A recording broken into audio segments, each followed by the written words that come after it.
kipat tau na nu hoi kutin anakote nang mal hagau thiên ki thopi na le na thil bo the na le pi di ben zong na pan pi na ka thu min he na pan pi na thu min hi za chunga hin na ben thangwa ko min ka pa kai Jesu Krista min thiam panen na he nga ka hong tau a he wa choila en ha vom hobung ho anakotin chi zo ting le tu phun phat ke he sa lawa kho amai le phat in hon de win te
Pamin kafung hobung te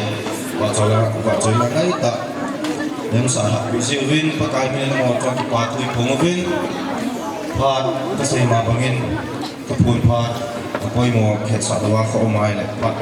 pone thei pat ta anu te ira sumba pasang mozo sing setenin dipikir langsung di pamin te nei di pamin entam lang di yang bertangin abana upaho jauh sih kalian tinggal sendiri panen deh hubung upah di panen tiếng lệ cái con dấu tiếng lệ song competition de hin sayang hi ti bang chun music committee hall kanila video hin Pompiang Hozo si tu na illa makilero ni giti dan si daw ti to pakai bina kan na hibe sensu ka connotation hin je ti pa Part about ECA kit tin pension vai ha na hi Reverend Namkulal ahibin ama pat mong lodi na kaute ikop piu hi ang num pat panay pi la khem ni ahit kit pa ako nei ten hola sa da no kem asa da no la ki bot da no hi mi thumbe ki bang le thano le ye ai la program apet pa su khau the lai ta pon na kunia aki chai niam ni tai se to kilomen jing kai pension vai ha na thì nông sĩ đi này họ đi ra sung á ông một ba pension vai là tiếng khăn này viên thực tiếng này đi ra pastor pa lòng hi pension đi hi lòng này lúc cùng hi bám cái chạy này ta mar sa pa na khu cái họ area pastor hi ta lòng đi này cái họ area pastor chung hung đi này ta gì pastor pa vai làm nó dòng này đi vậy thì chúng ta sơ soi lang ay chair ili hudot yu henna upaden paul ay nei pi hi pastor paul ay nei pi langa hu to do henna phat cham chakana dingen le ki pamen de upaden paul le ay nei pi hu sa phan de ay nei pi ngam upaden paul ay nei pi hu langa pension ni ngai ka yan America mo long pan na geng le pastor pa le ai nei ki pastor nu lo nang to hon da ka men te zo le vai ha lo pa no le not le ai le pastor he na pa trong pat na ma lai te na tu ta din vai la na trong kai la nei ni mo ba ai to tu men te pastor nu lo mo na thì cho cái tài số cái tiếng lệ nhưng mà là vài thằng nông họ phát cần hồng đi hiện tiền thì chế cái bà thiên pin này mà ra cái tài số cái tiếng mà lại hiện tạo pin này cái này đi để cho hiện son vài thằng mà tôi dừng cài bỏ thiểu hiện tiền và thiên thúc một phần xin đời cái tiếng thứ chỉ có bung sòn là gồm trang sòn phun là cái nào te se lokan khi a hin ki ti hi lo pi la lo lu ku khat a hin khodi ta a ki man le go hi ta banga hi ki hin sot a hi patina thui sin do bon cha wa ding in pathi bu pi han la patin suai mo ba mo wen te si lokan khi a hin ki ti hi lo pi la lo ku khat a hi tu ne no pa den pau cái gì đó càng cái mà sống nó càng ngay tuổi, tiền xuân như này tao nó sống nó càng ngay tuổi, bây giờ nó sử dụng cho anh em họ hiện hầu rất là bằng nghề tiền, không mà lòng nghe, tôi ai cũng sống sử dụng thì là có một trận tạ sẵn này rồi thế này,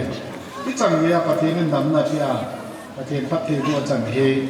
mà đi là lòng phi là các cái hiện nặng, gì nó mà Galing kaki ni thang bawin dito mga loy ka pension phat hita lam kai hoy kiwai ko na dung ria pension phat ai tai ti along pension na num lo loy ong ne lang khana ni tam ta pension no nga zo lo wai hin ko mu lem tam ta mai ti cho la ma hoy pension na do thia pension chan dama pati ne na pui wa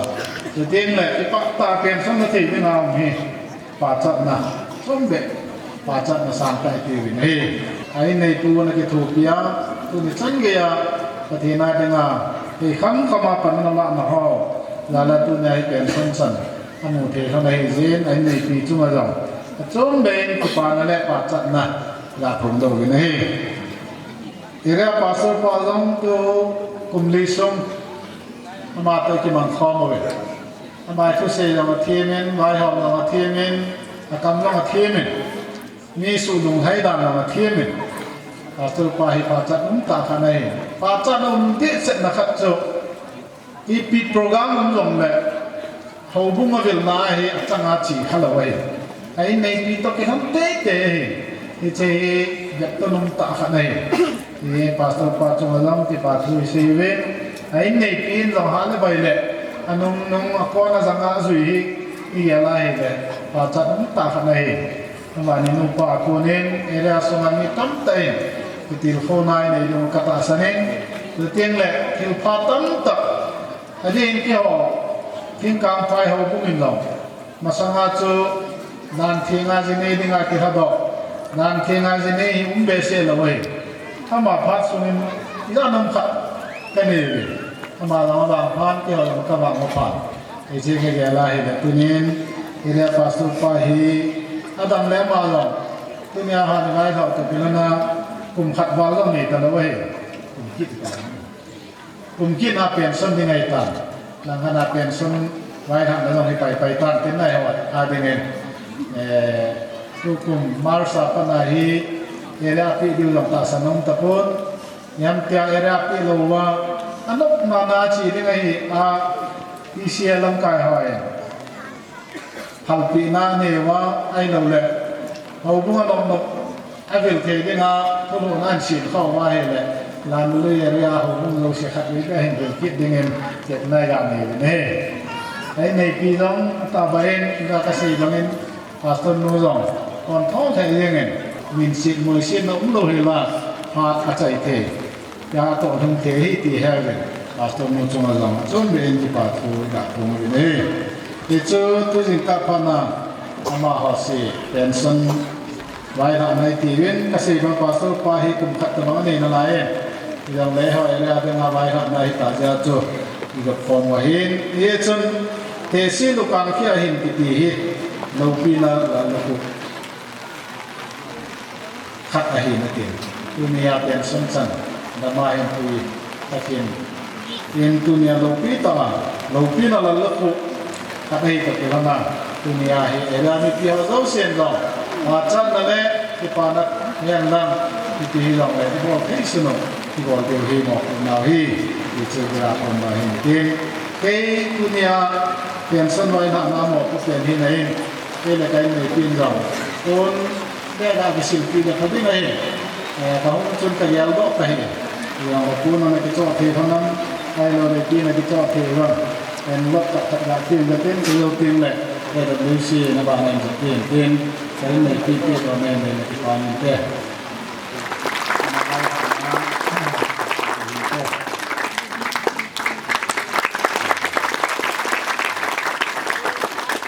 เห็นคดีจริงไหมเดี๋ยว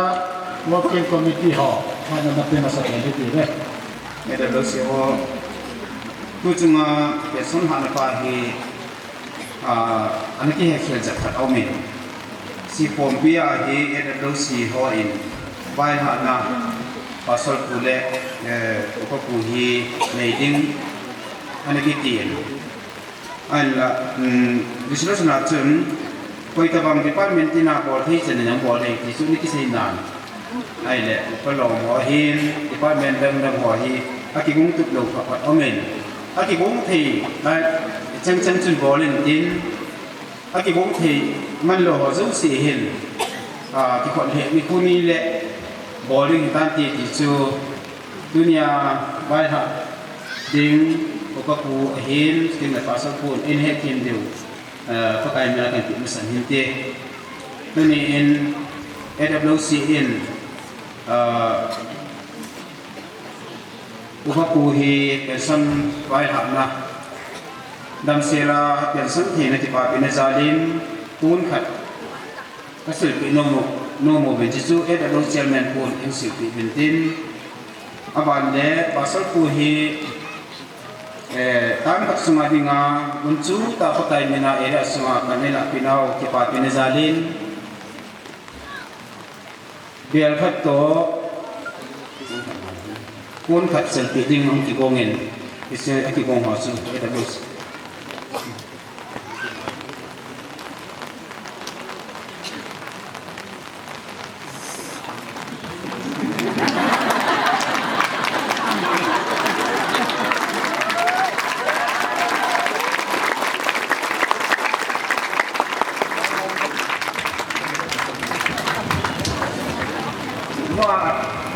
แต่ที่บอลลงส่วนน้ำมือจิตน้ำมือเขาลุ้งลุกตอนนั้นเป็นอารมณ์ตากันบอลที่ไหนตู้ปัสสาวะตู้เนี่ยในปีอินโทรเน็ตวางที่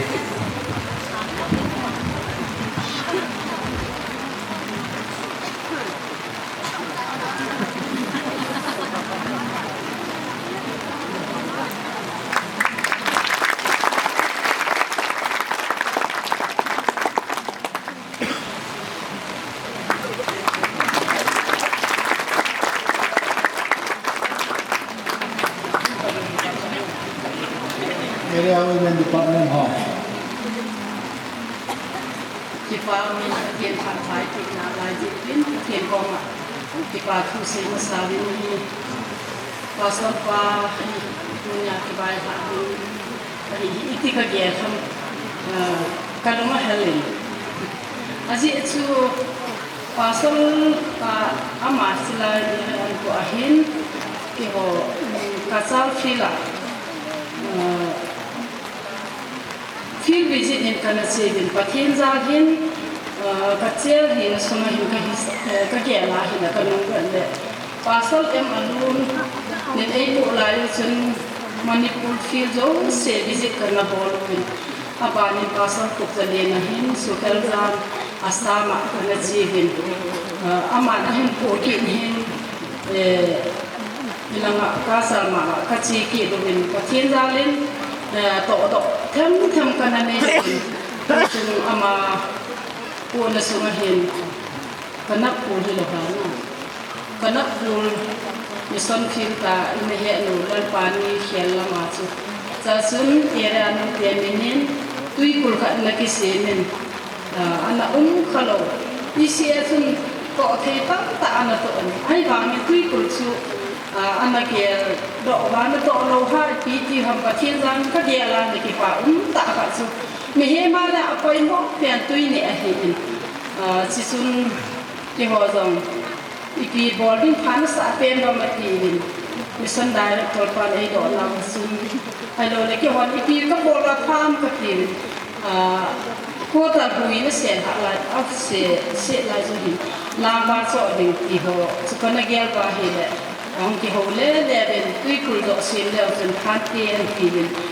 chỉ xuân tuy cùi cái nó phù là xuân tuy cùi nhưng cũng xuân anh ấy xem 2018 December xuân thiên số của comment thiên vision in kana chevin sa xuân dunia hung lâu hung upa ti giảm đôi những cái thiên số in anh ấy xem những cái là hung member họ số video ông họ cho cái pa mà bên thì xin những bộ đó thì pada pa hitan thì họ toa hi tuy nhẹ thì có thể đó hitan mi họ cái là họ sẽ mi Hindu ngân này ra sẽ là khác thì hitan tuy nhẹ còn thì sẽ là bồi bên cái là cái pa ông cái sao pa so pa giờว่าสิ่งนั้นสิ่งบางอย่างอามาจริงให้เราเป็นในปีต่อของมันก็จะเราต้องการสิ่งวินเราปานเนี่ยก็ต้องเก็บความวินนอกจากนั้นต้องเก็บลอยความวินพัฒนาอันนี้ก็ต้องได้ที่สุดยังพัฒนาก็ต้องมาเป็นปีที่นั่นมาในกลุ่มสิ่งว่าที่ฉันจะเห็นที่คุณที่ว่าเราพอปีที่คือมันก็ต้องพอตัววินVice Mulek Secretary Nujuh Ngintin Upa Dem Pau Kahin Ama Ahin Adin Upa Dem Pau Kahin Tu Ahin Mungkin Sandile Aloi Nuhi Ke Ho Vice Sel Person In Kadang Do In Ke Pa Umma Ma In Ama Anto Sakit Dingzong Nanti Mungkin Pun Vice Mulek Secretary Nujuh Kadang-kadang Musil Pi Handek Kante Ki Hon Ko Kesi Nujuh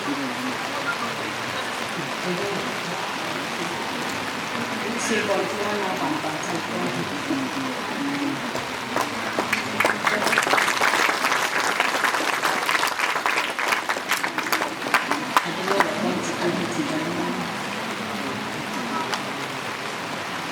Vice Nuhi Mabana Secretary Hundain Tuapun Sinuhi Nuthang Nehi Vice Chairperson Iho Area Hukai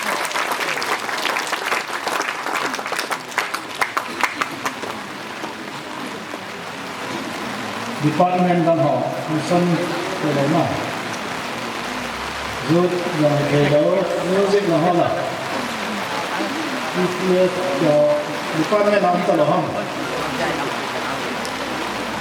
di pan me nam lo le ni mala ma ho len na pan pi da tang ka tin ni mala bo man ho nang bin lo ba nang bo yen ke he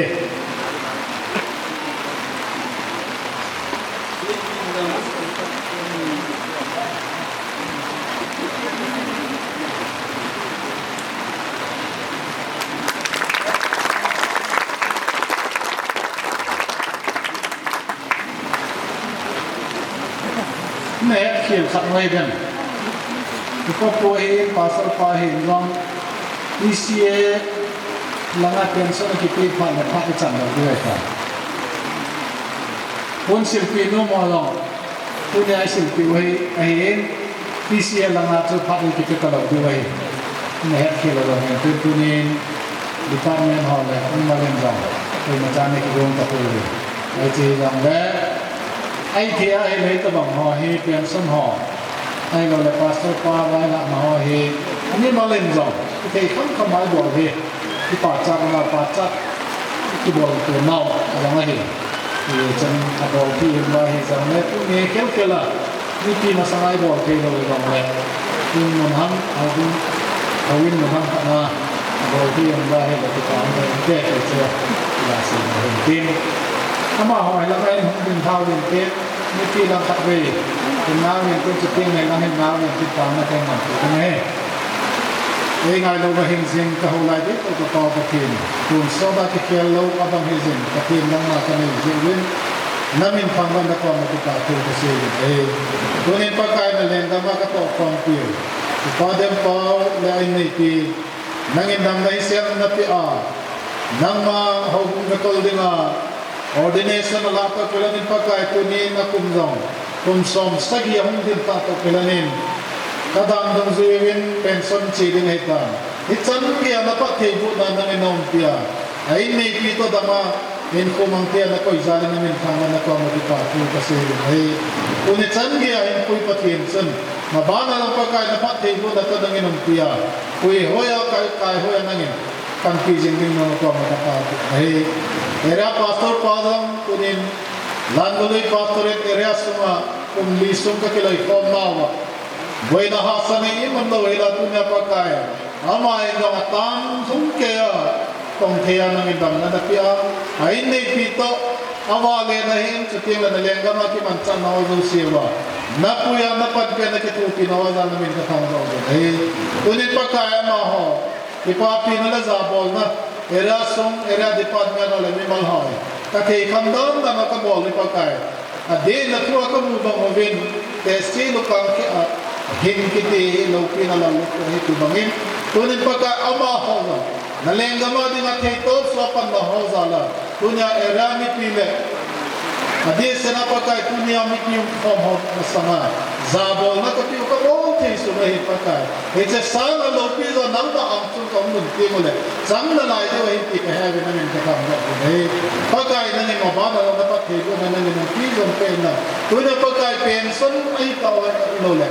area da ha to pila na pakai na le ngam na to na ngazim lawa nang ba ade ma hat la pa zo pan na zon pe the na lai ni ka thei ko ti na ko ma ka ta nei tunya pakai area mi pi ho ai ka bol thei su no zabol na le ano le ki pa sa na ka bol thei su ne ka bol tam ama ba na pakai nang ina pa thei ko na ni mong pi zon pe tin na ko thei ta mo sai pa chu no pakai su no ka ta nei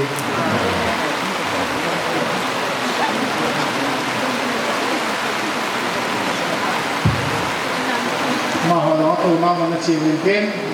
อย่างสบายหันมาพาที่สันติบันเตะ sun va choila sadim area te kwai ho tin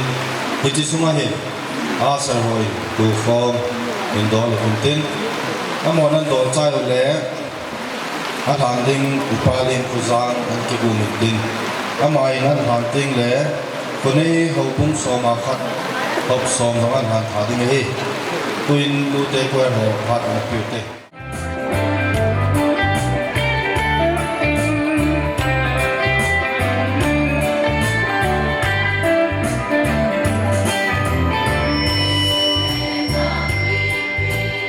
Bang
Along khen su na he ma sak sau tin mo hong e chi hong ki chai le tu khom han na chuan lai til tuin zu department ho pha hong pi ma sang ta ting amari ki chai lo pa ri ti kamai na ki la pai ding hin te Kitang nasa dengan kata sanin. Aizong le dunia the department chairman using ka to saying speaker dengan hin secretary pa hi Kolzin isi langalong suti di pakila dia su Kolzin anak potojin ama mo po na pahi ama to dingdor asi dingdor di jong lai ken kan kia ding tan tin dunia ito bang zu department in kunni kai got bang to guna na kini ya project na kini boldo thele dunia release do thedinga ei koi wa ipau pathin ama sapen tain hangwa na kahin pi nei Jule hiji release bolthea ang nahi agung le angai tu suzu department hizong le ere sunga agung hazo si nula pa te ho lam kai te ho ipan la nau itom pan nau igun chu nau le alu le cha te ngai lu na zala ipal ta apan la nau zala itabang dunia hingi tongun project khachu kin suna release bolthi dengan umi jebin era zu department minin kakelin era sunga hobung lamkai hozo sele hobung ipite hozo se sunga bagai minin kipatu kan pung ini tu takilani cito gun hi kin su dengan takilanin kunihin hisikina Kinsuna iman piding windi sanalin tani pumin iera sumalong chairman lamkalin pena ini ukat ay natagilanin upa anti kama EWC chairman pani kitna anakini inay amanzang ngayon na ni tala gyal ko na ni tain iti kanglay tain akidi sana akingay sana hi ipom kibin tunin ama hichikin pong theding humjin ama zarin pathin katangwain kanglay te thakelen ama chmoyang ke patu kan pung kin nei hichi dunia erasmala compose anaki bolho amo manjing alole sa dolwa hitia amjing pahi amo anaki sa hiji to buni pada sa hungki sipia nu lapate lam kai te ho kithu pina jala dunia chin suding ahina takilana hiji kanglai te anaki gerdana hin kese kisim pahi epitidiam akese na akibol thoale abu point asot point hijun aman tamjong le hisi pen drive ada sain boru itibin obung tinin pada sa obung josin ikipaiwa obung hon pada sa era sunala anakibol ho ikoi jing thei ding ode sa na jala chu ji pen drive ki bolahin chairman kuin pun khat in cp hanin tin memento khat ta ki cp hisi present hanglai te minin present involved panuwing kating hisi ka bodu ting usule chairman pu upanti kamain hisi kin su nakin pazu in la ki zamding win ama kain petane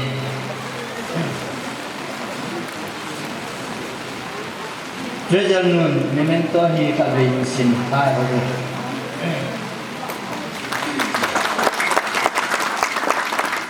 eventually called the department Lanvalui area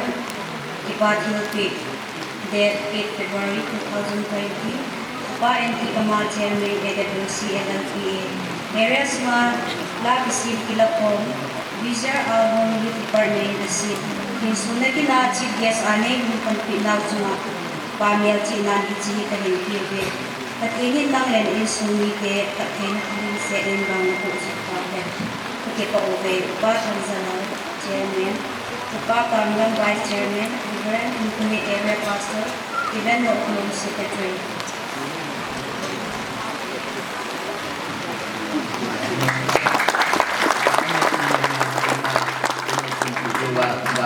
Intuin aman takinsu in la kita kami. Ini part kita nak iba apa betul. Kalau ini mentang guna hukum ni hozo sila Lanvalui area semua kuni kopi kubang dah. Kula tu di mana cek kalau kensu nanti mengamu hozo si keman kengai bukan zana. Pakai ini nabon cawe salam salam masalah.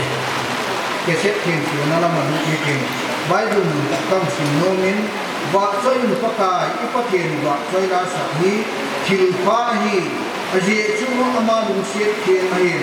Waktu lah sapi dalam tahi. Kakamin pakai waktu lah kuselingking. Matanya itu sunin tun sonin amin kiem joy aninge patien usan cewadikin pakai ibu pienang Lanvalui area wearing asau hiji albang keset hi patien lopi pun dok nale amin lopi dok samna bak sai lange hijin dingin upa NT kama keman patok Sapato, magau kian minin, takian sun, kahong dok tani.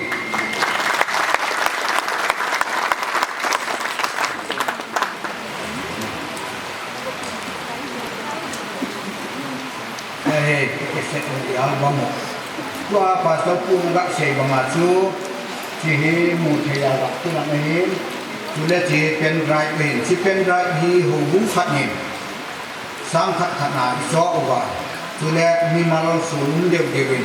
zamanga iso wa da kuna ai di sit pen we bailam ta maya ai teres ko imu yen ke ni we ha salu ye le ki to ga se do ni ha ke set min ai la na ki su do di in kristalom bi ki he ji he ke set kin su na ke yang ko ga to ke um su ni tin se wa to ko ga pen ka tin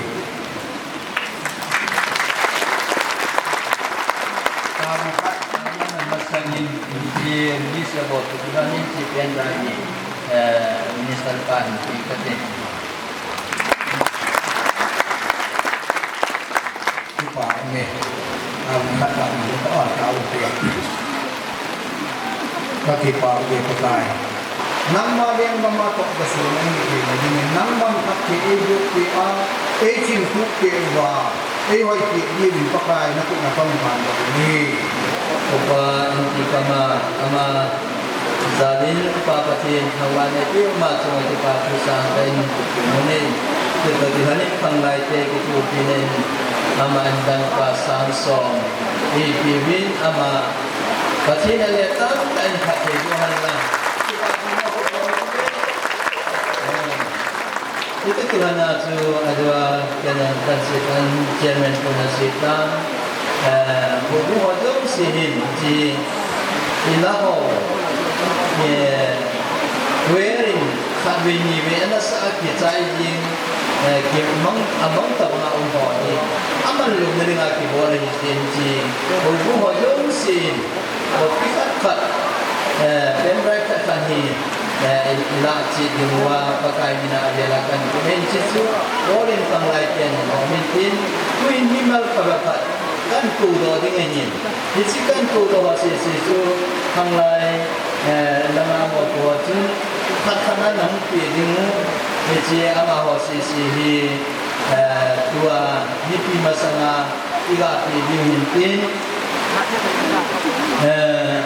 cihol atun dunia ini mungkin akan dengan ini. Hai piring net mungkin te ho Deborah banga ham santa hang lai te ki tu pina apan la dingin pakai minin kan nei nama sapenin pason nung ding do la kan te area pason kanu kan masa ne abana nu hai ko tin nung ding do la kan te ana ding lang abana nu ning da tim abana nu anak kita tajengo anak tenan anu dinna hasil dingle nana te pai jeng tewe na dinna hasana nana te dici janga akipala chunglam na pe no na dano minister pa pe sangat tambo na pe no na ki paum de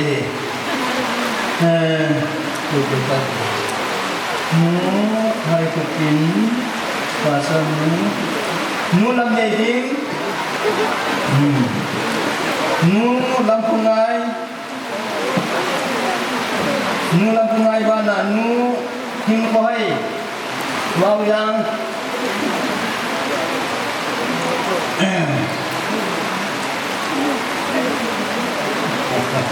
nu hing koi nu lam pungai Bisan sunu ke kan manitin abana pate holanga pate holang sejole ki ko koi ni anala se ka winate kan ko ko nei ve ruwen kan la ka kupa mang kupau kupa lim kulang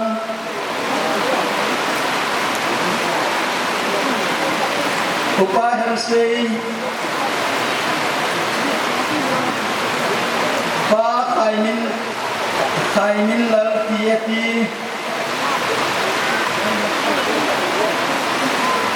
pa damang enggang pidang pa dongkai hingkot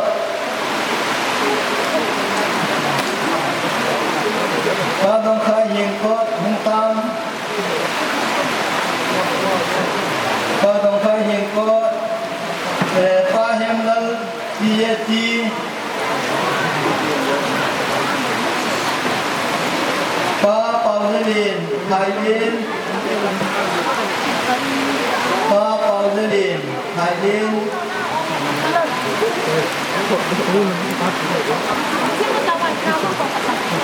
pa pauzelin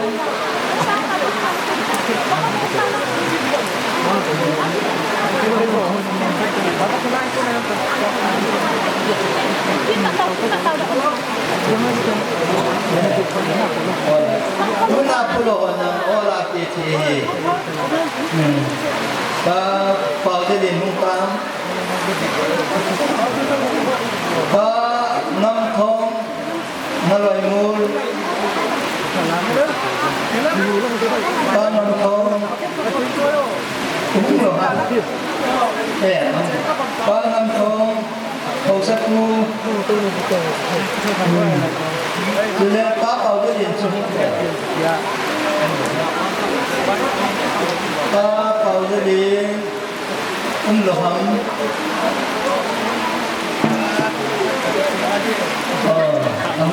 Ông nghe ba bảo cái điện, nu đinh ra đi, women director nu.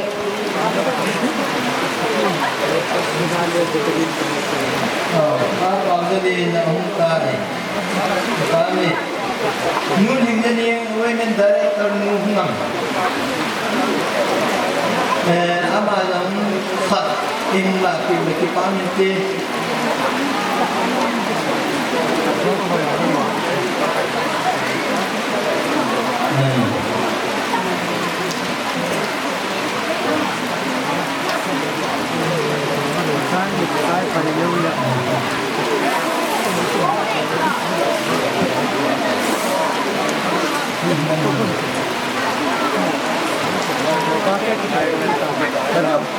Kipame chanchu dunia ka kupi channa bulan azuna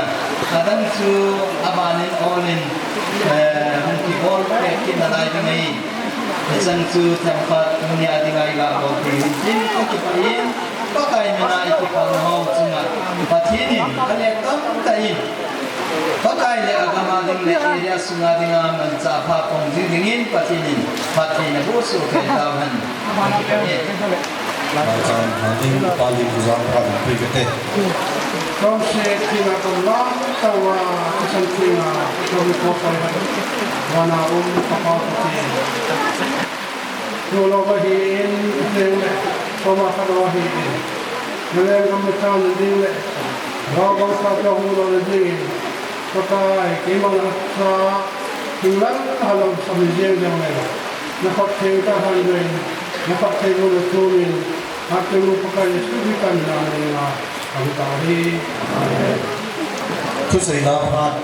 di lebih dulu ikai. Masalah ini macam mana? Lelang kai tahu tahu pina almin.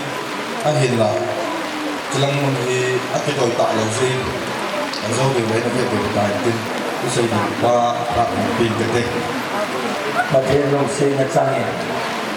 Di kopi aja ini singka, tak mengpeca iwak simpa,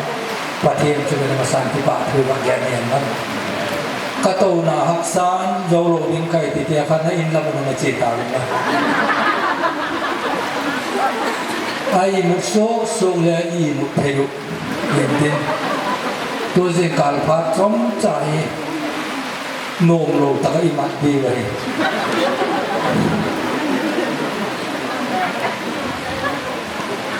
Kidang kesan, wampa kekisan, eri kopi, toba conference alin pena kami awak kita kari lopi kesan. Tobang mini wak taksak komite member ho cuma patin mini kita tukok yani. Maspe mini bayi ucap cinta masalah patin. Lente ni na bung son ni jang kha ni chelai ni ECA he hana tinana ati pai ding ai tai he chu na mo chapa isai thiam gam gaw pa cha hi na home azza hum sei tai pakai ni ki na sei na in sumi de ki sim tu ta aje chu nang ma dam do lo an chi den te ding ai tai ti na sei Atui ngisim, ican sejauh patien Malaysia sekarang. Tu ni patien ni nang leke le, jadi sang nak pen, patien ini sungsim tu tai tu patien ni tu ni calen ECA. Tu ni patien ini sungsim tu thailing pa hole. Tu ni tu le patien nungagu lang aku tak kiri. Haksat namun lai tak kau yang mungkin lai, selai set acing atian te sum lepai te kumlo dengan patien lam nai dengan patien pakai jangan lah.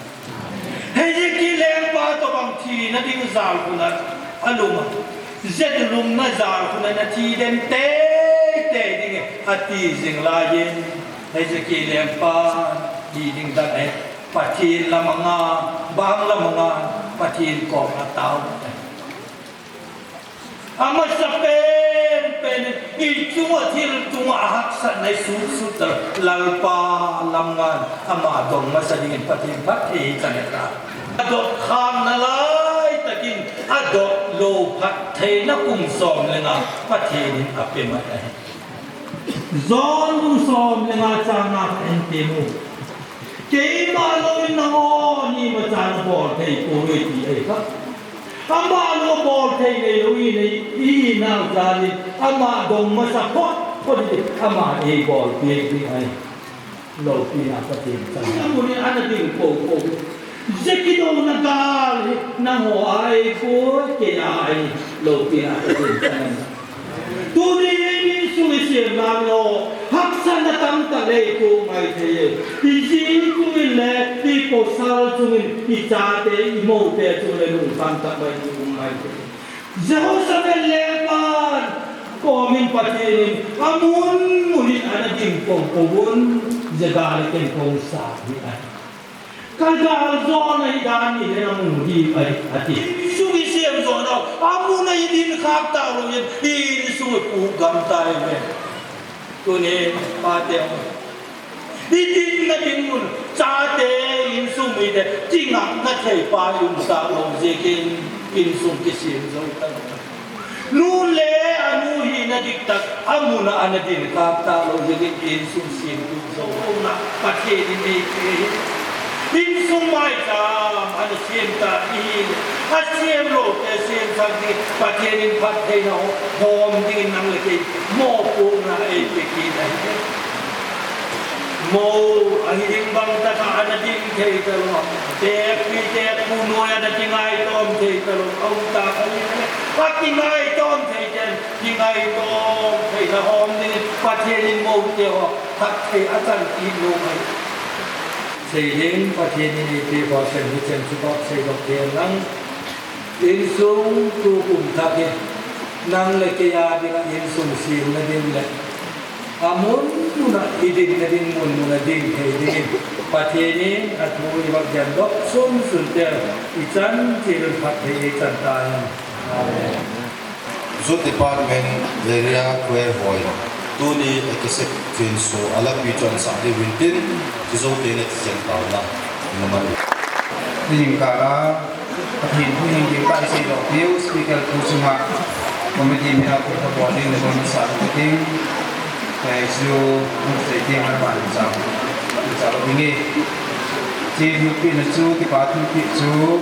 ที่ป่าทุกปีที่เขาหนังไอ้ตัวอินที่ป่านักของเราพอมาเนี่ยจากทุกปีถึงสู่คอนเฟรนซ์คอมมิตี้จะยังคนที่เราเที่ยวที่ป่าเนี่ย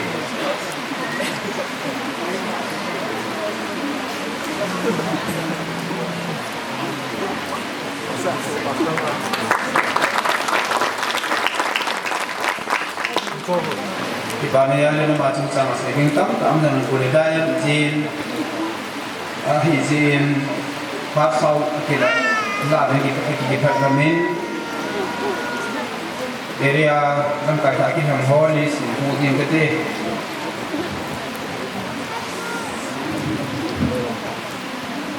Namasan EWC member ho chairman hi era pasal militain vice chairman party zamlun dang pizam secretary Mr. Tigen Tinlang Hauti di Phailin cũng đi bộ thực hiện thì có như thế nào ngồi dưới đi tiệm đến điều hàng gần tại tiệm lẽ Abana Finance Secretary Mr. Thong Lam Organ Mall Major Mr. Nizam Pui Pang Phai Abana Member MED Lam Kai Phale Pujam Bauzam Member Chu Department Lam Kai Pha Hal Sei Organ Mall Member Music Lam Kai Pha Sat Lam Hingkot Member EPF Lam Kai Pha Mang Pau Em Hạ Rom Member Wakil Kota A Pasal Al-Ngamplal di Kampai Member Upa MP Kama di Phaidin Mr. Kampu M. Habom Upa Lim Puzam di Kampai Mr. T. Tham Hongkit DJT Mr. Zang Pungam Ngaloi Mol Upa Songlal S. Mulhoi Nu Hoi Putin Olgal Mol Nu Ning Zatin di Kampai Mr. Hensei Biang Nong Pai Tang Sisu EWC member hin Abana Mr. Department Langa Chairman Upa Lepujam Gauzam Vice Chairman Upa Tangzalal di Phaidin Secretary Pa L. Lungpuhau S. Molhoi Finance Secretary Mr. Lungpuhau S. Molhoi Pa Hemil Lin di Phaidin Finance Secretary hin Treasurer Pa S. Bungnei Thang di Phailin Member Pa Thimang Organ Mall Pa Zang Kumang Organ Mall Pa Saidet M. Habam Pa Lintin Cook M. Habam Pa Lam Kumang Thi Kampai Pa Tong Pulu TJT Pa Thong Pulal Kingkot Pa Zang Kupai M. Dong Pizang Pa Hem Thang Naloi Mall upa khai giang bao giang nu chim nu miang nong phai chule era pasal ko ni de he Sifai. Aman le women department na chairperson nu haibutin Olgal Mol vice chairperson nu thangne di phailin secretary nu ningzathin thingkamphai finance secretary nu puirongkin Olgal Mol treasurer nu lampungai di phailin member ho nu haibune hengkot nu hat puchin emong piza nu ngaikin ngaloi mol toa min ti po ho yo si so em lo pe pe du nang ko pe pe du he ai chu la ngai please akan ne thei to ma ka sim no ya chu kan ko ne bin ko sa ka hi ve ti chu na ya lo ni bin te ka ba na nu nei ku ne bao za nu chin nei kim ti je ti nu chin ko ba es mol hoi nu hoi si hoi sen pin kang pai nuถึงในจงปีเอ็มถาบอมนูถึงในจงเอ็มถาบอมนูตินในกินที่เจตีนูเนี่ยในจงเวียนลงไปเตียงเอราปัสสอลฮาบันเล่จุดดิพาร์ตเมนต์เชลแมนอุปาทังเซออลกันโมลไวเชลแมนอุปากามลัมหินกอดเซกตรีบอลทังคุมานออลกันโมลไฟแนนซ์เซกตรีมูลทั้งเป่าเล่นมังทิ้งกลางพายเทรเจอร์นุงะหอยสหานักลอยมูลเมียนบอลหอกป้าไข่ทั้งน้ำหาบอมมูลทั้งหลันมินรูนยีไผ่เดนมูลทั้งหอบอยยีไผ่เดนมูลทั้งมูลทั้งหิงกอดมูลทั้งมังมินเฮาทีเจตีมูลทั้งเล็บสะเฮาเอ็มกังพิซามูลทั้งเนปงมเอสมูลหอยมูลทั้งไข่สมังเบาซานุงะเกมมอยที่ไข่เดนนุงะกิมในฮาร์ดบาวซานุงะยิงซานเทียนเดียงนุพายเตียงเอราปัสสาวะกินเฮบันเลอีเปียเลียมบอลโฮเชลแมนอุปามังคุปาเอ็มฮาบอนไวเชลแมนอุปาไข่ซังบาวซาเซกตรีปาลินปูหิมโกดไฟแนนซ์เซกตรีปาไข่สมังบาวซาเดซเรอร์นูไข่กุจีหิงกังไข่เมมเบอร์หอบป้าเซกุเขาเดียงลงไปนุ่งสองปีที่ไผ่เดนป้ามังคุกินทิ้งกลางไปป้าเล่นกุมังที่เจตีป้าทำกุเซเอสมอลไว้ป้าจางทางโอลเกลโมลอาบานเล่เอเรียมิวสิกดีพาร์ตเมนต์คอมมิตี้หอเชลแมนอุปาสัตตังหิมโกดไวเชลแมนอุปาเซเลเอ็มฮาบอมSecretary Mr. Paulus Olgal Mol, Finance Secretary Mr. Hyman Lal T. Phailin, Treasurer Mr. Zamkohau TZT, Member Ho, Mr. Sadmang Hinkot, Mr. Joel D. Phailin, Mr. Hungkumang M. Habong, Mr. Bunlin Mang Hinkang Phai, Mr. Hemzamang Maloi Mol, Mr. Lalmin Sem Bauzang, Mr. Zhang Jinmang Esimol Hoi, Mr. Lun Mang Em Gang Pizang, Mr. Seiko Hao Vietnam Pai, Zhang Si So He,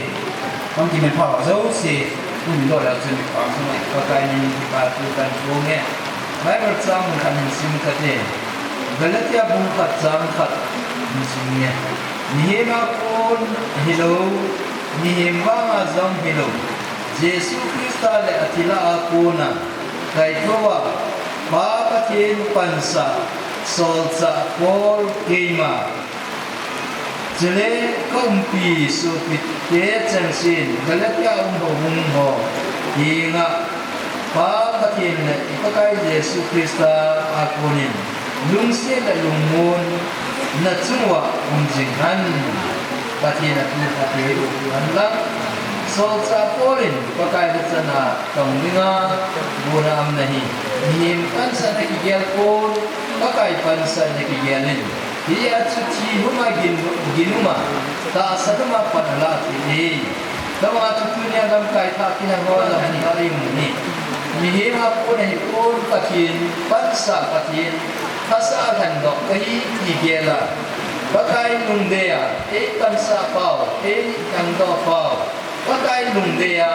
pakai agama ding adia Lanvalui Pastorate area dinga gatam ta su doa natam ta dong do dingin pathin aku tahan pathin nga taw na kaman dingin ke dong do hinga pathin pante ngau tu bet Loki sunung hingzing kapal pathin ni ko papani piwa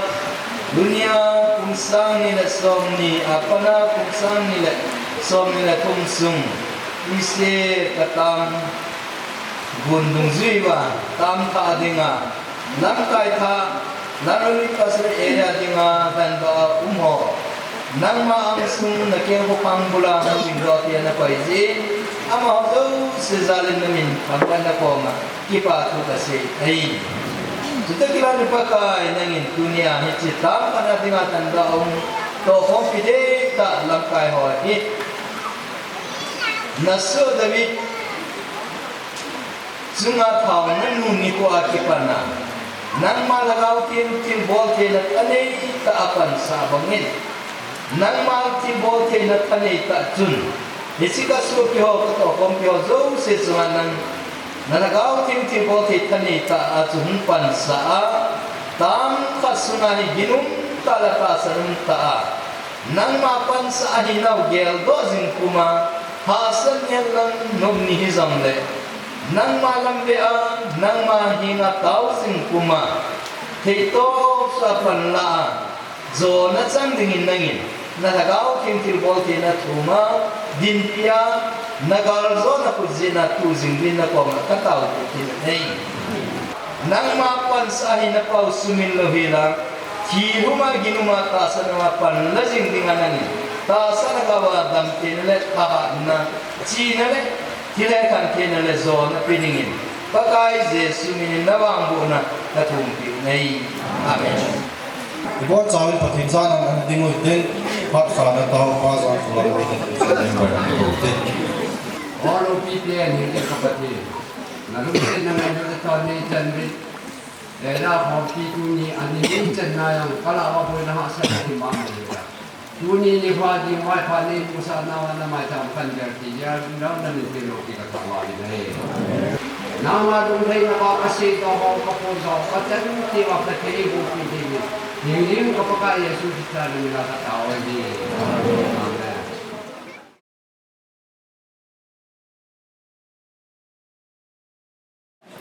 Atunu pende athin kahinau kapathinu nungsi lagaw lumon na chun apana para atop sangge yung piwa zo thidingin na mapan pinangai chan Jesu Krista manin nahi nga thong taw nahi amen tuhi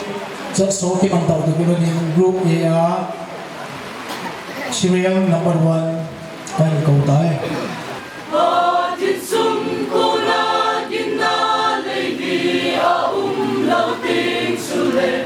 Lord sot hinna ko paani suting le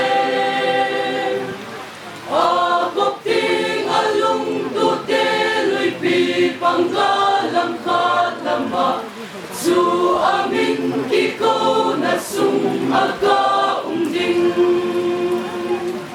Su amin kiko na sung agaunding Amin kiko na sung agauna su amin kiko na sung amin kiko na sung agaunding atin sum ko na ginalehi umlaw din sule don sa hinna ko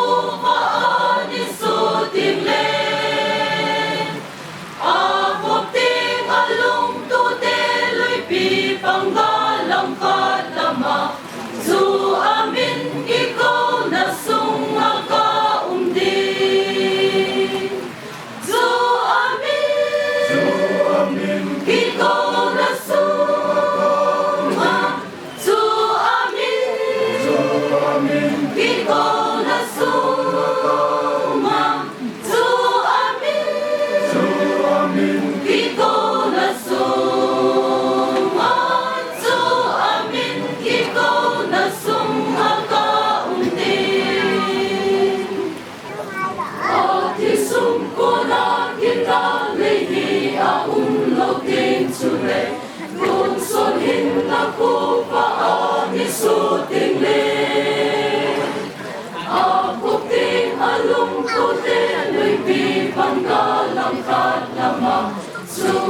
amin ikaw na sumakaundin. Su amin ikaw na sumakaundin. Su amin ikaw na sumakaundin. Su amin ikaw na sumakaundin. Su amin ikaw na sumakaundin. Atin sumkuna ginalay di aumlaw din sule. Usohin ako paalisoting le. Ako ting along tuteloy bibang galampat nama. Su amin ikaw na sumakaunding. Su amin ikaw na sumakaunding. Su amin ikaw na sumakaunding. Su amin ikaw na sumakaunding. Su amin ikaw na sumakaunding. Group A ano kichaytayin, Group B hi 5 hong hindi mahiin. Silahin Jackson kimantado kimanin. Group B serial number 1 nang nahunding o nang puti lasa tingin ni ko ite.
hung ding ko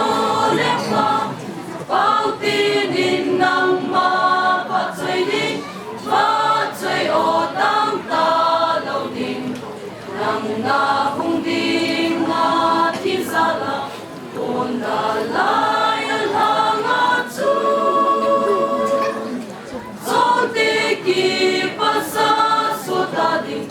no mi lo bi ni hi ding nang na hung ding lam ki ma i ki mu ding nang na hung ding nang ta mu ding mei ya na le lai me la nang na hung ding nang na hung ding pa kai nang ka mei chung lu na vai hom ni ku ka ma la don so na ka pa choi di Ale kusang aman patay na yung simpi divin kan kami. Paave hinjing pathe na chate Lanvalui area ubojo sha dinga kingai lu na lakau lam khan le na ka nei pi the na dingo ba pathe ei bo dingo vin hat chung nung pen pakai Jesu Krista menin ka hong tau nei amen.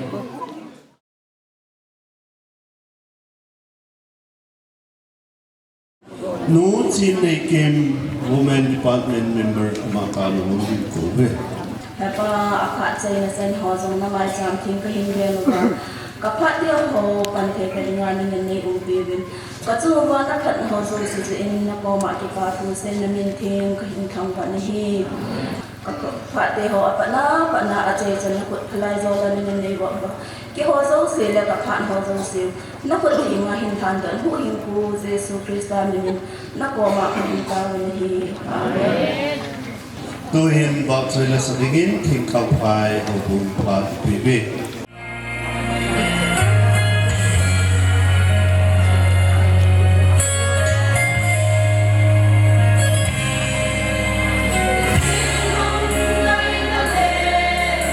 cho kênh Ghiền Mì Gõ để không bỏ lỡ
ผมพี่กิปันปันห้ามกิเล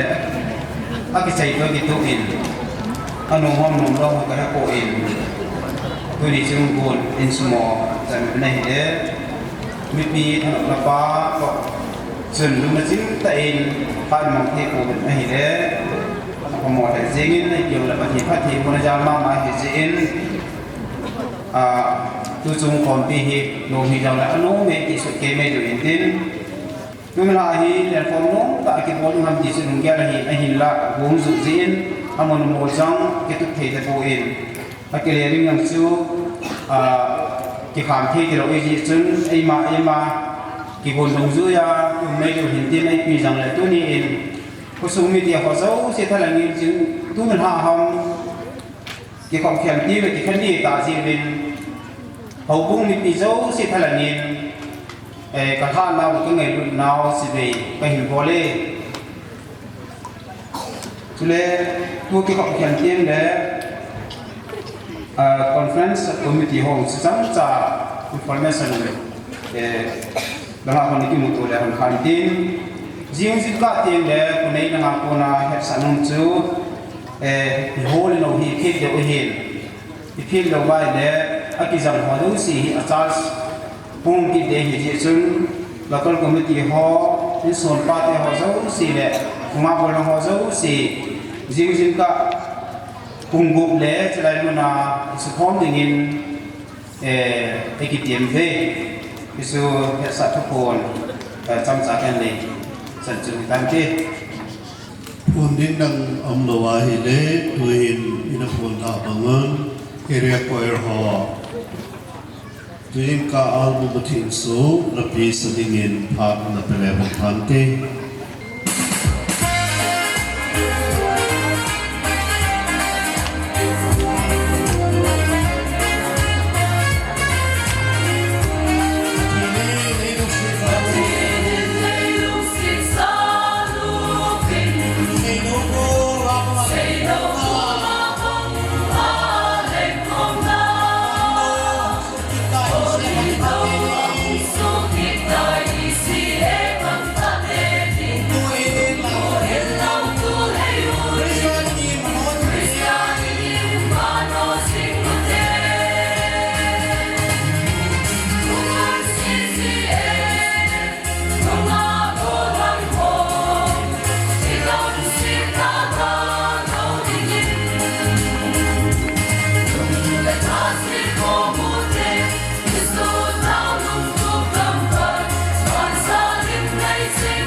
area choir hall semua pakai menjadi kepada tugas sin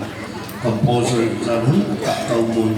ijala tema compose film album minain menjadi pak yang kekipain tu yang tak kazatsun kini jauhan lang nila asin nasi siupu lok cehi kekihenin ipiyong le pakai zala langi tak mesin do area choir semua kepada tugas sin ni tuhin tapi palet kazam pat video ye อาจารย์ก็ยังคุยว่าไกลประเทศทางบ้านสามแก่ที่เป็นสุดแล้วโบราณได้ด้วยจ้ายิมและจอพอสรุปว่าอีโปรแกรมอนุมัติมังใจถึงอาที่พ่อเจ้าเสียจุงอ่ะนับวันจ่าว่าจุงอาเจสุมินินที่ป่าทุกันเสียเยี่ยมจริงก็เองที่ป่าองค์ใจอุปกรรมละมินคริสเตียนขัดหิอาคริสเตียนสุขัดเสียงโดนนั่นเองจนอาไปโมเป็นตาจุคริสตาโตที่ป่านั้นทุกป่าโตที่ตัวจอนดิ้งอะไรคริสตาที่ป่านั้นทุกป่าโตที่ตัวจอนโลจุพระกาวาเสียงท่านั้นจังเทโลดิ้งอะไรที่อาคนนี้สารวันเล่าพิจารณาเองยังไงไอ้เนี่ยเสียทีวินเฮ้ยเจ้าสารวันพัฒนาหน้าหัวเราเสียพระกาวาเสียงภาษาที่ตาจุกตาเสียงอโมคนนั้นปะกายดิงาลุงให้มาฮีดานหัวอาเบกรังที่เจตัยปะกายปะเทียนจาลาตูจุงาสตีลกับหัวลาดิงาดีกรีเนริเตอามาอินที่เจตาจิบจิลตาเอเชกีบาเฮจิอาโกนาฮีเฮจิกิอาเลงบาดาฮีเฮจิลบาฮิอาโกนาเอโคโดฮีเฮจะนำขัดที่เสียมท่านไอเนปีเดียวกัตตาเสนินเฮจะอาโกนิโฮลิมไอเนปีมันไอเนเพราะว่าสารบุญเจนี่ยังกัสารมันจุดที่อะไรเงี้ยจงนักสันติกิโกนานับปังเงินอามาเราจานินดงปะเทียนกับทางบ่ายเสียงายาทั่วรุ่งโลกเนี่ยฮิเจเป็นโดยจุงายงสารมันที่จะยังไงยังไงคงแก่อยู่เอ็นคนทักเลยยังไงหิคิดท่องดิเฮ้ยจะจอมโลกนั่นยังไงจูตัวนี่ท่าฮีตัวจุงายสารมันที่จะยังไงนั่นสุภาฮีถ้าก้าวหัวปีนั้นจันนั่นยังไงจูถ้าก้าวนั้นโกนนั้นจันนั่นยังไงตัวนี่ท่าหินนั่งปีที่นักกิโลละถ้าก้าวปีนั้นจันกิตีฮิสารมันในบ้านเลสปีกันบ้านไอ้หินกว่ามีอ่ะมีอ่ะเหตุผลเอ็นไหนกิโลเทียมมาอันไหนด่านเทียมเอ็นกิจอะไรถ้าก้าวปีที่จังเทียมบิลิกรามสารมันบอกว่าเรากูนักที่ฮอนโลว่าเลยบิลิกรามก็มานิสัยกับสารมันง่ายเราเนี่ยจุดปัจจุบันโลกยายตัวนี้ฮะที่ประเทศทุ่งไหนสารมันไอ้บอลปีจุดยาอาเซียนมีได้เหรอเอ็นสุ่มเสียงตัวนี้ฮะที่มีป้าหินที่หินนักเหตุอะไรมีป้าหินนักเหตุเรามีป้าที่ทำตัวมีป้าหีลำเกี่ยโลป้าที่ตั้งบ้านนะจ้าตั้งจันอาป้าจ่อป้าหีลำให้โลมา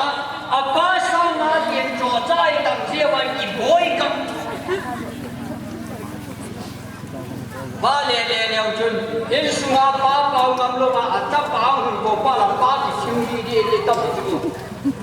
เกิดว่าประเทศจารึกทุนจะดึงกระจ้าเทียบสังกัดเราชิมสาวดีได้อะไรบ้าโควิดเนี่ยยังต้องชิมตามแม่โมกันเลยนายลงไปจะชิมโลกเขาจะได้ข้าวกันที่งานนั้นต้องคุณประสบกันอย่างนี้นั่นนู่นน่ะป้าจะบริจาคก็กายถ้าจะป้าหมดเสียก่อนมาโหเรื่องมวลบุญนี่สมมีและจานสมเนี่ยมาก็กายประเทศหมดเสียที่จุดเห็นจุดจ้าเนี่ยนะที่ว่าเนี่ยมีป้าละจังโลกอันสมัยนี้เอสไอเทียมเราเนี่ยก็บุ้งส่งถึงนักเรียนนักจ้างเราจนนักเรียนสุ่มที่เสียมโตตานั่นเองเกี่ยววิชาจนนักสุ่มมีเด็กเสียมโตตานั่นที่สุดทุกทีเลยเอ็นสุ่มมีเสียมโตนั่นเองจนอาเสียมยิ่งจุกห้ามทีเลย number 1มีป้า number 2มีหนู number 3มีตาเด็กเฮ้ยจังทงจุอัฐมาเสียมกงมาเฮ้ยจังเสียมวันนี้มาตัวฟาวเดชั่นจุดกันตาเนี่ยเจสุคริสต์กันวันนี้ขอสักเอ้ยฮัตโตน่า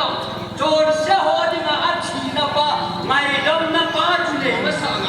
ไม่ดำน่ะจันทร์ป้าเอ็นสุ่มเสียมสิมา David panga apu David panga kanung to ne ki pathian ase ta hin la achapan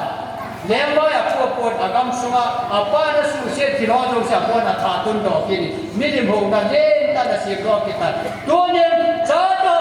na pa kam sunga na pa pathian na to pa ye sumi lo ga thai jom pi ding to ne nu ga so na ga jong se le ki bol te mo vin je so menin de sa na den ta kan ni se jelam na pa kai pathian ai ga da mun tin Ese do hobi, kese din sung sim do na dinga, ema kisim do masa, ema ko na iji chate sim do, ol suma ko na area sung le ho bung sung le enam sung sim do na dinga, sim thane chan ki che na dinga men, ato che ke se do, bom chawa dingi pathin pathe bo ki la. Amen. Kabang pathin thaman kami si view pa le tulang chamo ki pa thui da si win tu hin awala Him khut ho bu ho wa chai la sedin la kultin ama ho kachai chai le kun kim jan man ko ta pe man ta lo women department report na ka ko le han pan te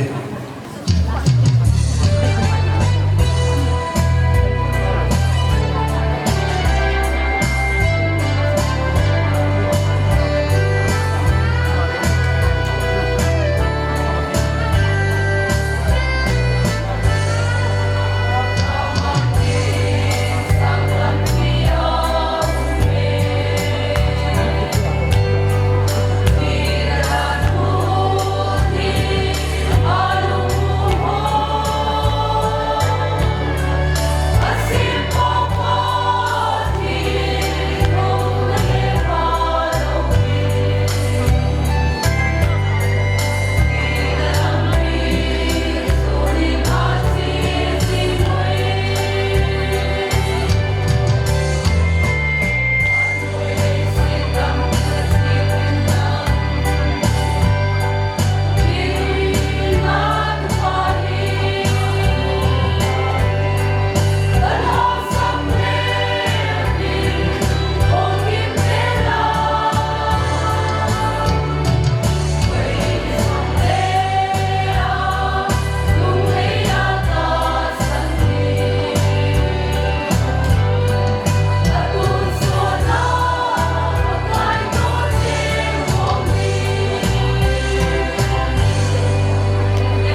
gain prize ang kihop pa ngal David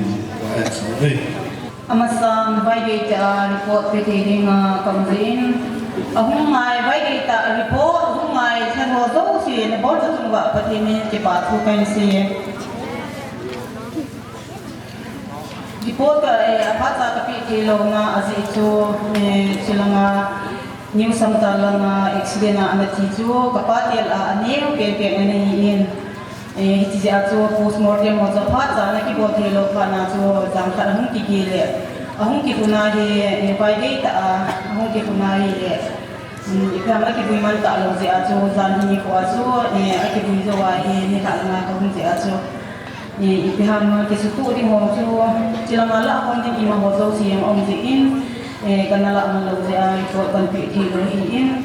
report apa cha kapi thi lo chunga ni pi ho le lam kai ho zo si chunga na kom ba mai dam ka thumi ni report ni ting ali ke ting chi hi adi lo wa hi le ki mo lo ti zi chu a ko ko ani report som ne ki mo mai in report ho mu ki bom tung zu ya chuna ho in ne lang pasal ni la in za ni la ni ma zo si ija report form ko som le ko kana pa na chu ija hum ki bom ko ma report hum ki bo so na hi adi lo wa hi le mo ke mo hello na ho azi ho ko ti na secretary ho na ho ko na ji report form hum ki bo do so na hi in ti jo lam kai lamon zong ko pula ma ko ki to ji po in hen la ni dong ki dia ki to lo ham ya na na lung don lo dio tuni ka ika ba ba in ata mo si secretary report department ha mo zo si tu na hai mi lo ta tu ne ai ki hen to ti ya mo si nu dia mo mo si ne ki me ti ba in la na ne ki pu dio hi ho ti ne na ngai be report kan pa le ta 2019-2020 Women Department report area in Lanvalui area in report naman gel mo lagi in pangalan kati khoza song lekha tinza zamale song diles lagi namezat sangale zamale song tungleni nupiza zabotle song ale lagi thakon nupi thakon tiza zamale songa nupi Bible dibineza song di chỗ bằng nghe thì là trường hợp report form thùng suy report form cái mảng cách làm tiền là gì nên gì họ số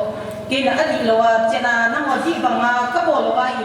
cái chúng ta muốn gì thì giờ số chỉ là chúng ta muốn bằng bằng cái bộ gì nếu ví dụ mình là tổng giá sống thùng lên ngang mình số là tổng giá gì giống như thì mình cái tác sản phẩm hiện lấy dòng lệ số mang sang là chỗ cái gì bằng cái bộ gì mấy thay giá sống gục lệ chung sống na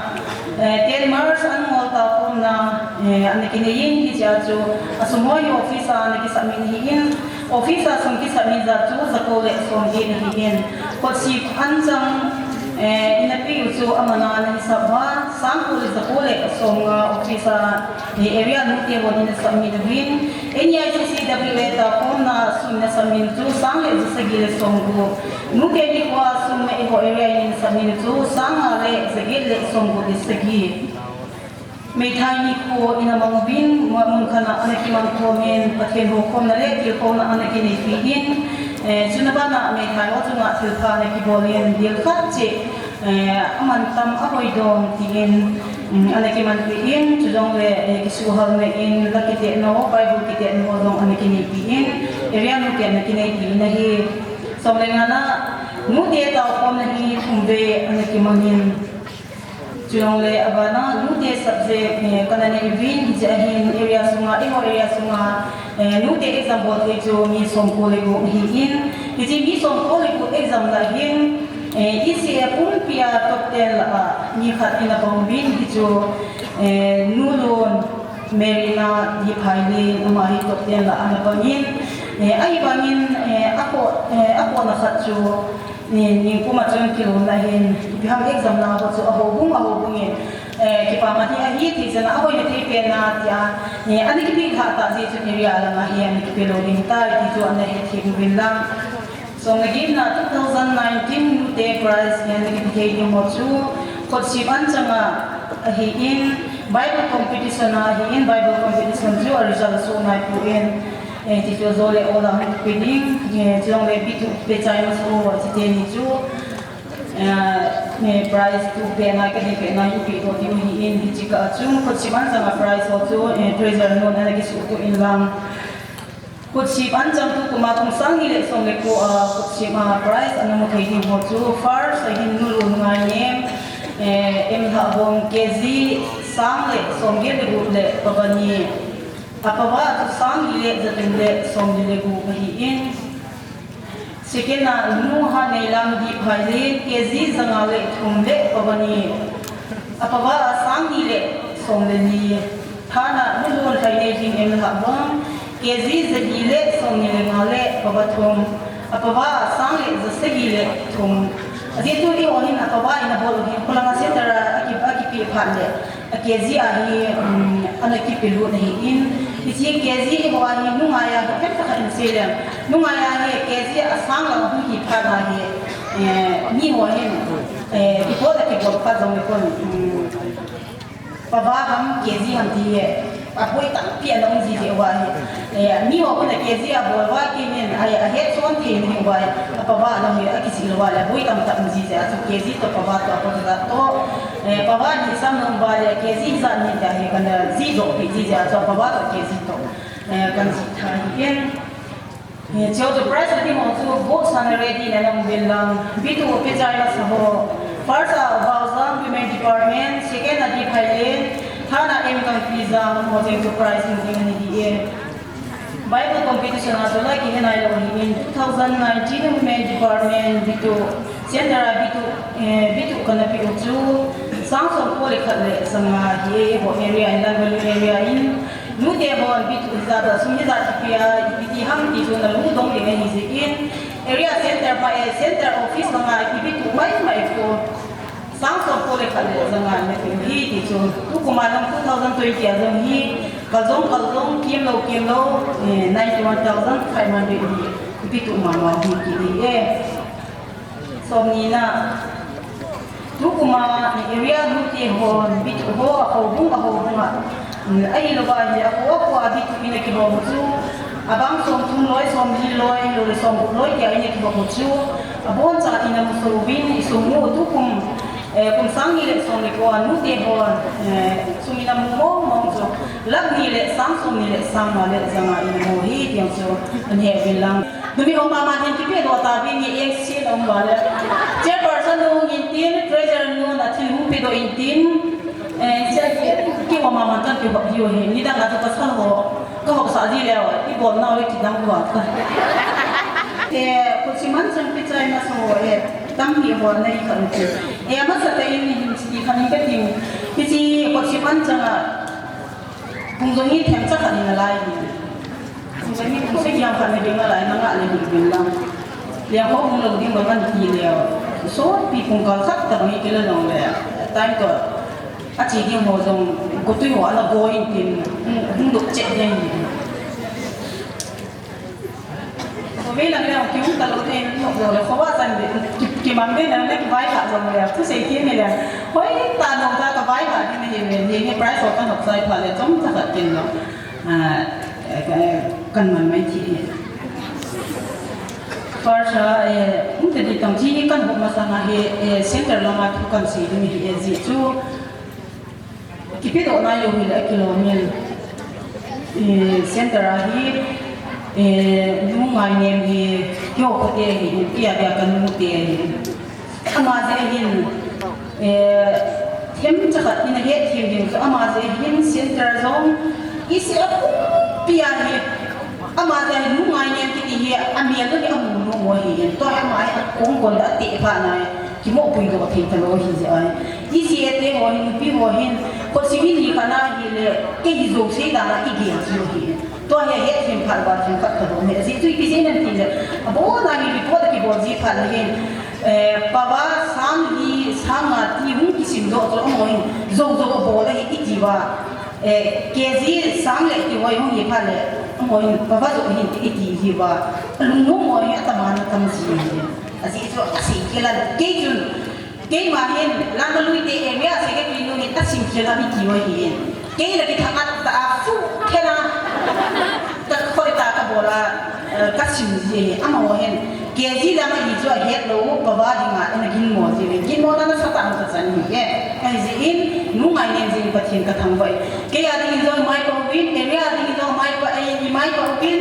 aku sumit dia tingin zong zahi nulu ngai nem em ha mom London area ki koi mata amazia I ho zo si ke report bom tingin zong kami na pa in area tingin zong min pa in ho punga tingin zong min pa in ako ne dia tingin zong min pa in amaza ni ka thin ka thang ba in hi patingin hauna patina bu in ma ba na zong tu sa ma hoi zo le zo wa tu ko mai ka thang tom dan khat mu in far san la hi akwa tu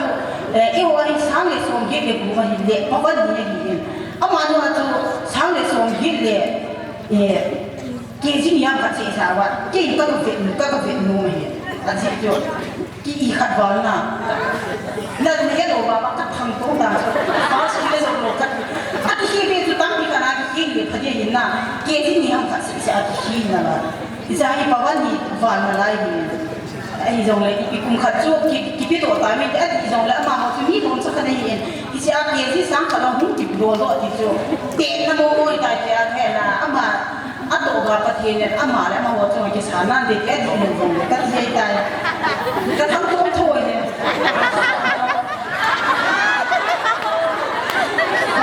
first ke ila di mon ya kum sia first kila atu kuma si ke ne lo chu ka lai na na in he la ni zong le ma ba na ka ta pa ni la wa aman tong patini lam na mi in tua para first na di ki de first la ke de ta second ai nu ha ni lam di phailin ke ji zangale thum baba ni sang ni le song ni ye in third nu thai ni king ha hom ke ji zani le song ni le ngale baba thum baba ni sang le se gi le thum hi in to him first prize for the nu lu ngai ne ama hi ana ko te ama hum ba hum lo ding ni in amo te ham acha te ham khan ni la in tin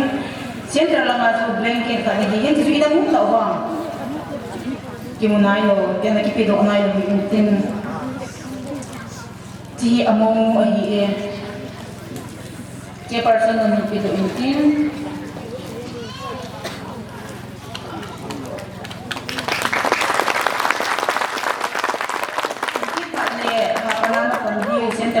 first na la te ke yu hi baba na sikena nu ha nilam di phai len ke ji zamale kumle ke baba asangi le song ni ama ta ama ma hi kaloi mo hi nya zo moi se no se kabai ni ka pa chai ka ni ka thi bu ya ni na dong pa ni ya ka so do le ani ju ma bazar ha to be se na ju na no zang man ka lo hi jong le khot se patang ko ji en ngai dam tan ti har price nu ju an thai nei jing house pi a hi e ka pi ke ji zali le so ni le ngale ko ba thum pawa asang le za se gi le thum ji among a hi e Lucy ho hi in ai ba ai ko thema thi la sa jo ka thema thi wala din na ba ai na pa sing le ba sa ba la lu la do sa la za ko bitua to hi bitu pe chai ma sa ho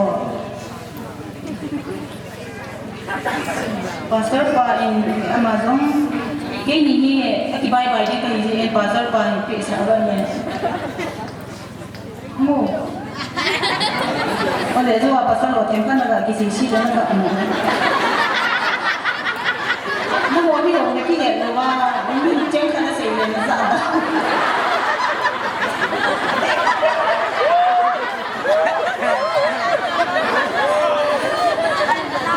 bạn học phim là lại kalau Bitu kerja ini sama first Balza Women Department first prize itu abana sekena di filing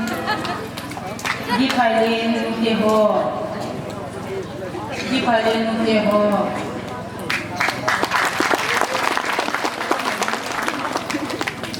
abana em gan pizza te ho ye te bol te ho ta ti ho bol ta ti ho bol ta ti ho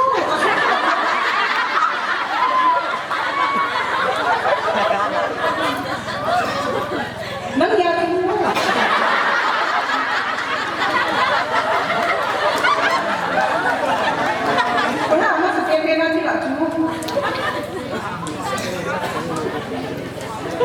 Alam lang ako kapo le, kapag yung kikile. Ni nagsasawa kikile. First baga, second highly, third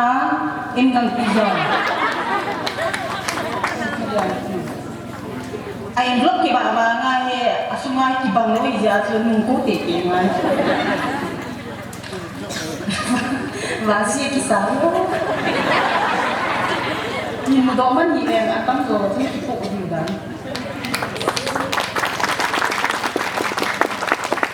Kita tak ada jenang, orang ngomong yang tu yang. Bible lah, cuma ginza bagi kisah yang di ide ini yang le, tu dan tu itu loh ini yang pipi yang le, zopan. Ada dalam kain yang tu tahu mungkin. Cila ya, semua tu tu ni yang tu na. Nanti orang tu nama tu nama orang kita kalau sih coba itu anak ini yang tu. Kasi kilong le, pati ni ngay daw minang report ka bon le, para sa ko ko na jan suwinti. Aba na sa iyo mo le, so na lang pang kisita te ka kipa.